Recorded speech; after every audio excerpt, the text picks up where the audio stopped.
मैं जब भी कोई योजना बनाता हूं तो उसकी सफलता को लेकर संशय मेरे मन में भी रहते हैं। मैं योजना की परिकल्पना को अनुभव और अंतर्दृष्टि के साथ सोचे समझे संभावित संकटों का ध्यान रखते हुए कार्य में लाने का प्रयास करता हूं, किंतु कार्य की सफलता योजना, भाग्य और अंतरात्मा के स्वर के मिले जुले असर से तय होती है। कार्य की सफलता में इन तीनों की बराबर की भूमिका होती है। सफलता के लिए अर्जुन की तरह हो पाना उचित रहता है। मात्र लक्ष्य की ओर दृष्टि और कहीं नहीं। सुलगती हुई आग जब तक हमारे वश में होती है तब तक हम उसका उपयोग कर सकते हैं, किंतु भड़की हुई आग निरंकुश होकर सर्वनाश कर देती है। इसीलिए संयम से काम लो चंद्रगुप्त। स्वाभिमान जब तुम्हें अंधा बना दे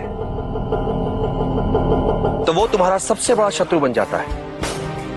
वो तुम्हें हिंसक बनाता है, तुम्हारे अंदर क्रोध उपजाता है।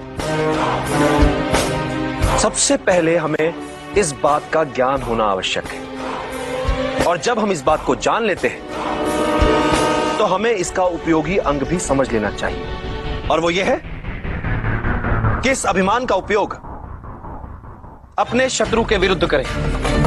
वो तिलमिला उठेगा और क्रोध से पागल हो कोई ना कोई भूल अवश्य कर बैठेगा। किसी भी योजना में मात्र लक्ष्य निर्धारण महत्वपूर्ण नहीं होता।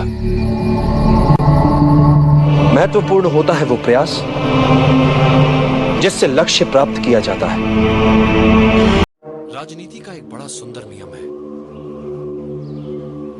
यदि तुम राजा को नियंत्रित ना कर सको तो उस व्यक्ति पर नियंत्रण बनाओ जो राजा के विचारों को नियंत्रित कर सकता है। जैसे वो होता पानी ही है, किंतु जब वो पानी बाढ़ से उन्मत्त उफनती नदी का होता है तब बड़े बड़े शिलाखंडों को बहा कर ले जाता है।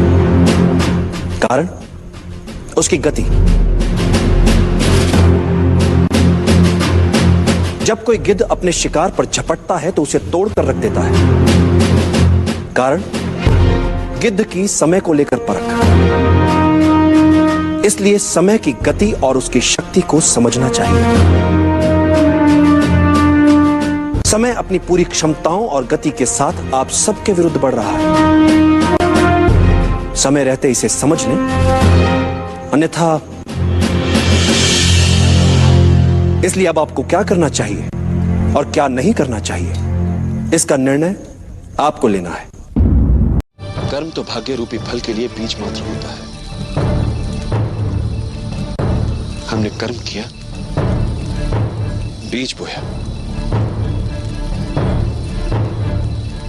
फल तो भाग्य की कर्म में है।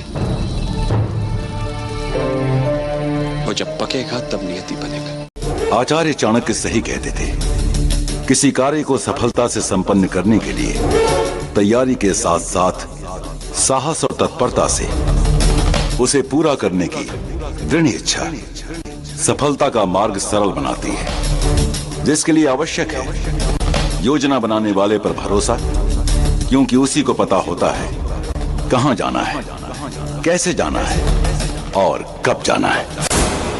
जंगल में जो जीव बचना जानता है सब उसी का सम्मान करते हैं। जीवन के संकट जंगल सदृश होते हैं। जो संकटों से उबरना जानते हैं सभी उन्हीं की जय जयकार करते हैं।